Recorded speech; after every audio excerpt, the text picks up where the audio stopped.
colony's starship First Light sails silently in the empty darkness.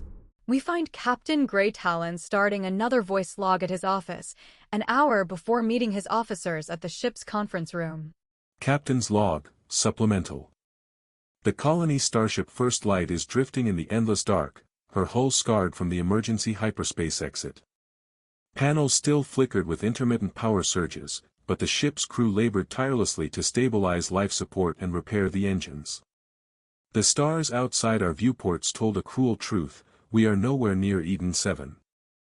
The crew officers gathered in the conference chamber. Captain Grey Talon sat at the head of the table. His eyes were sharp, though tired from sudden of crisis. At his right sat First Officer Roy Fackner, his uniform neatly pressed even after chaos. To Talon's left, Dr. Emma Smith tapped impatiently on her data pad. Lieutenant Keith Bash, his hands still smudged with grease, leaned forward, clearly itching to get back to engineering. Overseeing them all was Nova, the ship's AI, represented by a shimmering blue hollow avatar. Captain Talon's voice cut through the silence. Nova. Status report, where are we? Unknown. Current stellar cartography does not match any known database. I have compared against all colonial archives, Federation maps, and exploratory records. Probability of being within known space: less than 1%. A silence fell. Even Keith stopped tapping his foot. Dr. Emma Smith starts the conversation. So we're nowhere? Lost outside charted space? Not nowhere. Just off the maps, which makes finding Eden 7 impossible, at least for now. Officer Roy slams his fist on the desk out of frustration. We can't just float here.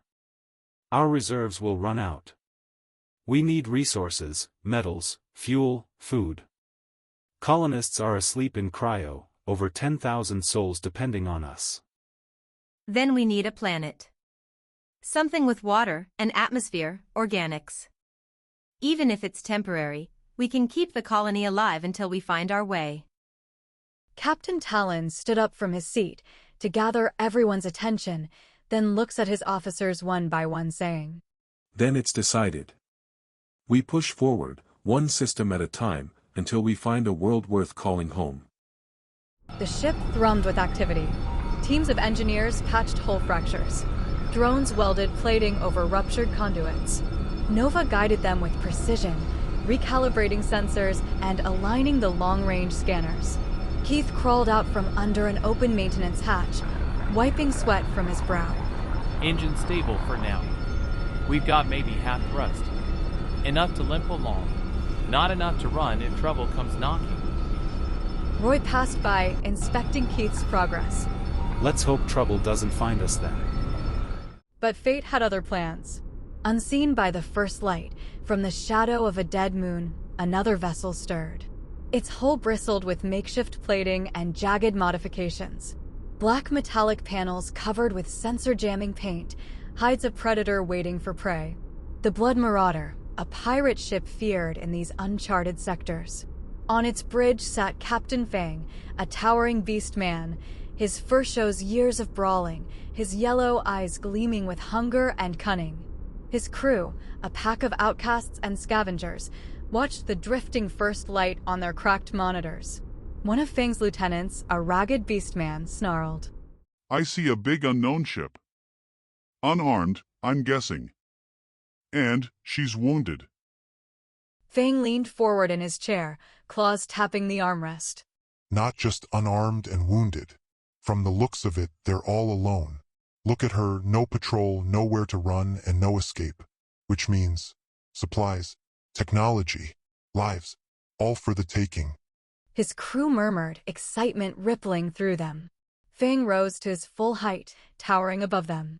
While they're wandering around, patching their hulls, we'll bleed them dry. That ship will be ours. Back aboard the colony ship First Light, the command deck was alive with motion. Captain Talon watched the stars slide past as the ship pushed forward, a wounded Titan still determined to carry humanity's flame into the dark. Roy standing beside him. Do you think we'll find a world out here? Captain? Talon's jaw tightened. We'll make one. Wherever we land, humanity adapts. That's what we do. Behind them, Nova's avatar shimmered, silently monitoring signals on the edge of her perception, not yet perceiving it as a threat. Something stirred in the void, in the dark between stars, hungry eyes already waited. Thus the first light sailed on, unaware of the predator in its shadow.